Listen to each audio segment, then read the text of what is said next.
3 years ago, I set out to construct the most powerful nootropic stack for focus, motivation, and sheer cognitive horsepower. I logged hundreds of hours, sampled endless amounts of cognitive performance chemicals, and ran beta tests with soldiers from the United States Army. And after massive experimentation and ruthless trial and error, my work had finally paid off. I found what I was looking for.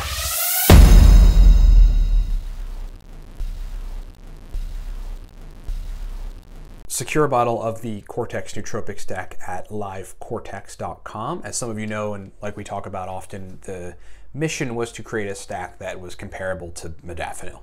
Medium dose modafinil, regular dose modafinil. And for a lot of folks, their reporting on the stack is that it is like that for them if they respond well to it. Probably the most standout response from our customers, which include Wall Street people, United States Army soldiers, business people, nootropics experimenters, corporate folks. A lot of C-suite executives recently been buying the stack and emailing me and saying, hey, I'm the COO of X big company that's well known. I've been taking your stack, and I'm like, X more productive. What the hell was I saying? Verbal fluency. Verbal fluency and mental energy are like the standout effects. These guys, this woman who gives speeches, she took the stack a half hour before she gave her speech. She's like, I gave the best speech of my life. Every word was accessible. There were no pauses. I knew just what I wanted to say. My sentence formation was stellar. That's what she said. My sentence formation was stellar. It's like music to my ears. I slept so good that night just because of her comments. So secure about all of the Cortex stack, livecortex.com. Research the mechanisms. Uridine and CDP choline together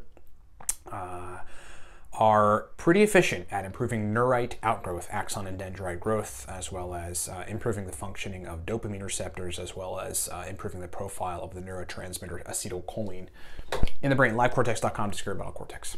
And either way, you're supporting the broadcast by buying the bottle. I really appreciate a lot of you guys that have been buying Cortex lately. I mean, you all mean the world to me. Make no mistake. Okay, so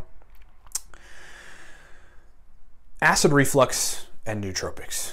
People talk about this, and people get it, and it's a thing. Particularly cholinergics. You have somebody that complains when they take aniracetam or they take, choline source alpha GPC or something, that they get reflux. And they notice it. And so they go, modafinil or CDP choline or alpha GPC or whatever gives me reflux. And I would say that here's how I can help you if you're one of those people. Number one, it does not give you reflux. It exacerbates a reflux condition you already have. Number two, you want to look at what is causing your reflux. It's not just low or high stomach acid. There's a reason for that. If you take stomach acid and it helps your reflux, it's because you probably had low stomach acid, but why? Getting down into the rabbit hole, you'll find that you might have a gut motility issue, you might have small intestinal bacterial overgrowth, you might have leaks from the colon of bacteria into the small intestine via a malfunctioning ileocecal valve, which is a valve that's supposed to stop that from happening. And the rabbit hole goes deeper and deeper. But if there is SIBO, for example, small intestinal bacterial overgrowth in the intestine, and those bugs are eating your carbohydrates that you're eating, and they're producing methane gas, it is pushing contents upwards and causing the reflux. So you would need to then target with an herbal antimicrobial or chopped garlic every day consistently with water. Rifaximin, which is a prescription antibiotic that goes into the small intestine, doesn't get absorbed into the blood and kills bacteria in the small intestine. And other things related to that to kill the overgrowth or to nudge the gut in a way where it kills some of the overgrowth in the small intestine so that it is producing less methane gas and therefore pushing less contents upward and therefore minimizing your reflux. You just got to the root function. That's what functional medicine doctors do. The medical community for reflux will give you a proton pump inhibitor, which shuts your stomach acid production down, which will eventually contribute to the same problem and causes osteoporosis later on down the line if you keep taking them, and gives you rebound acid reflux when you stop taking them. It's basically terrible. So you've got to be your own doctor when it comes to a lot of this stuff. And so the reason that cholinergics and racetams might trigger this for people is, in my theory, and I'm quite sure about this, it seems pretty black and white, is because there are three things needed to make stomach acid: gastrin, something else, and acetylcholine. So when you are secreting more, you have elevated levels of acetylcholine, it's not far-fetched to think you are making more stomach acid.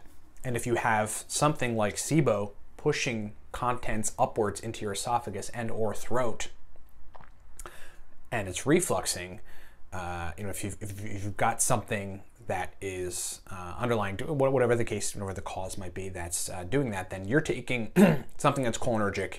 It's making the stomach produce more acid, therefore the reflux that's coming up is going to be more acidic and you're going to feel it more.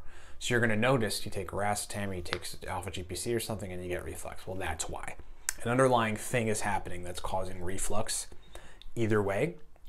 And you're producing more stomach acid because of the cholinergic effect on gastric acid secretion. And that is making the reflux much more noticeable. And in your head, you're going, I took this thing, I got reflux. Well, that's why. So the answer to the issue is how functional medicine doctors think, I believe, which is to fix a lot of research, a lot of obsessive research, a lot of experimentation, the problem that is causing your reflux.